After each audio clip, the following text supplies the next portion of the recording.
ಹೊಳೆಬೀದಿಗೆ ಹಿಂದಿನಿಂದಲೂ ರಥಬೀದಿ ಎಂದೇ ಖ್ಯಾತಿಯಾಗಿರುವ ರಸ್ತೆಗೆ ಕನಕದಾಸರ ಪುತ್ಥಳಿ ಸ್ಥಾಪಿಸಿ ಅವರ ಹೆಸರನ್ನು ಹೊಳೆಬೀದಿ ಹೆಬ್ಬಾಗಿಲಿಗೆ ನಾಮಕರಣ ಮಾಡಲು ಬದ್ಧ ಎಂದು ಬೇಲೂರು ಶಾಸಕ ಎಚ್.ಕೆ. ಸುರೇಶ್ ಹೇಳಿದರು. ಪಟ್ಟಣದ ಹೇಮಾವತಿ ಮಂಜುನಾಥ ಕಲ್ಯಾಣ ಮಂಟಪದಲ್ಲಿ ತಾಲೂಕು ಕನಕ ನೌಕರರ ಕ್ಷೇಮಾಭಿವೃದ್ಧಿ ಸಂಘದ ಹಮ್ಮಿಕೊಂಡ ಪ್ರತಿಭಾ ಪುರಸ್ಕಾರ ಮತ್ತು ನೂತನ ನೌಕರರಿಗೆ ಸನ್ಮಾನ ಕಾರ್ಯಕ್ರಮ ಉದ್ಘಾಟನೆ ನಡೆಸಿ ಮಾತನಾಡಿದ ಅವರು, ಈಗಾಗಲೇ ಹೊಳೆಬೀದಿಗೆ ಸಂಪರ್ಕ ಕಲ್ಪಿಸಲು ಲೋಕೋಪಯೋಗಿ ಸಚಿವರು ಸ್ವತಃ ಬೇಲೂರಿಗೆ ಭೇಟಿ ನೀಡಿ ಸೇತುವೆ ನಿರ್ಮಾಣಕ್ಕೆ ಸೂಕ್ತ ಅನುದಾನ ಬಿಡುಗಡೆ ಮಾಡಿದ್ದಾರೆ. ಮುಂದಿನ ದಿನಗಳಲ್ಲಿ ಈ ರಸ್ತೆ ಬೇಲೂರಿಗೆ ಪ್ರಮುಖ ಹೆಬ್ಬಾಗಿಲು ಎನಿಸುವ ಹಿನ್ನೆಲೆಯಲ್ಲಿ ದಾಸಶ್ರೇಷ್ಠರು ಮತ್ತು ಕನಕದಾಸರೇ ಬೇಲೂರಿಗೆ ಬಂದ ಹಿನ್ನೆಲೆಯಲ್ಲಿ ಅವರ ಪುತ್ಥಳಿ ನಿರ್ಮಿಸಿ ಹೆಸರನ್ನು ನಾಮಕರಣ ಮಾಡಲಾಗುತ್ತದೆ ಎಂದ ಅವರು, ಸಮುದಾಯದ ಸರ್ವತೋಮುಖ ಪ್ರಗತಿಗೆ ನನ್ನ ಕಡೆಯಿಂದ ನೆರವು ನೀಡಲಾಗುತ್ತದೆ. ವಿಶೇಷವಾಗಿ ಕನಕ ನೌಕರರ ಕ್ಷೇಮಾಭಿವೃದ್ಧಿ ಸಂಘ ಕಟ್ಟಿ ಪ್ರತಿಭಾನ್ವಿತ ವಿದ್ಯಾರ್ಥಿಗಳಿಗೆ ಪ್ರತಿಭಾ ಪುರಸ್ಕಾರ ಅಧ್ಯಕ್ಷರಾದ ಗಿರೀಶ್ ನಡೆಸಿದ್ದಾರೆ ಎಂದು ಹರ್ಷ ವ್ಯಕ್ತಪಡಿಸಿದರು. ಹಾಸನ ಉಡಾ ಸಮಿತಿ ಅಧ್ಯಕ್ಷ ಪಾಟೀಲ್ ಶಿವಪ್ಪ ಮಾತನಾಡಿ, ರಾಜ್ಯದ ನಾನಾ ಕಡೆ ಸೇರಿ ಹಾಸನ ಜಿಲ್ಲೆಯಲ್ಲಿ ಬಹುತೇಕ ಭಾಗದಲ್ಲಿ ಕನಕ ಭವನವಿದೆ. ಆದರೆ ವಿಶ್ವವಿಖ್ಯಾತ ಬೇಲೂರಿನಲ್ಲಿ ಏಕೆ ನಿರ್ಮಾಣವಾಗುತ್ತಿಲ್ಲ? ಇಲ್ಲಿನ ಮುಖಂಡರು ಸೇರಿ ಭವನ ನಿರ್ಮಾಣಕ್ಕೆ ಮುಂದಾಗಿ ರಾಜ್ಯದಲ್ಲಿ ಮುಖ್ಯಮಂತ್ರಿ ಸಿದ್ದರಾಮಯ್ಯನವರು ಉತ್ತಮ ಆಡಳಿತ ನೀಡುತ್ತಾ ಬಂದಿದ್ದಾರೆ.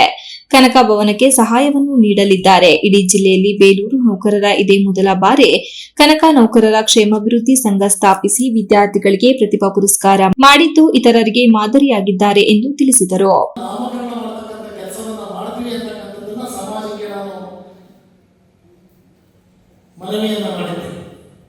ಅದೇ ರೀತಿಯಲ್ಲಿ ಇವತ್ತು ಸನ್ಮಾನ್ಯ ಸತೀಶ್ ಜಾರಕಿಹೊಳಿ ಅವರು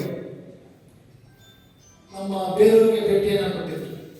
ಸುಮಾರು 35 ಕೋಟಿ ಅನುದಾನವನ್ನು ಬಜೆಟ್ನಲ್ಲಿಟ್ಟು ರಾಷ್ಟ್ರೀಯ ಹೆದ್ದಾರಿಯಿಂದ ಹಿಡಿದು ರಾಜ್ಯ ಹೆದ್ದಾರಿಗೂ 35 ಕೋಟಿ ಹಣವನ್ನು ಇಟ್ಟಿದ್ರು. ಅದಕ್ಕೆ ಅವರಿಗೆ ನಾನು ಹೇಳಿದೆ, ಈ ರಸ್ತೆ ಕೂಡ ಕೈ ಜೋಡಿಸ್ತೀವಿ.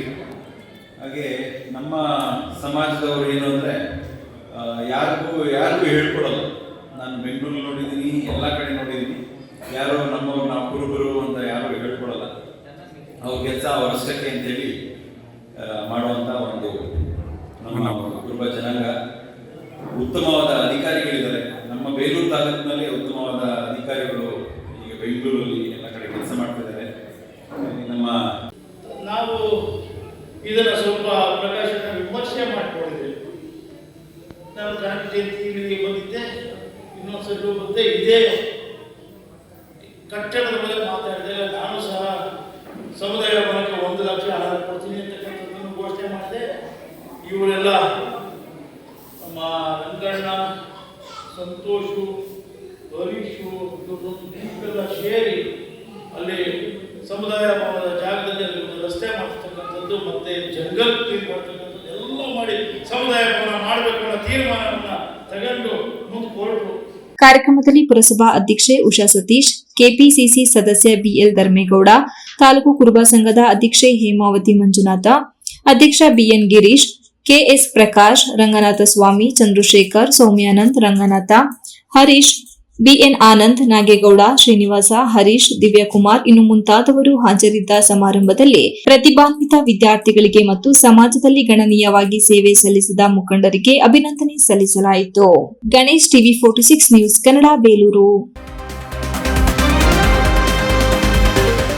You are watching TV 46 News Kannada.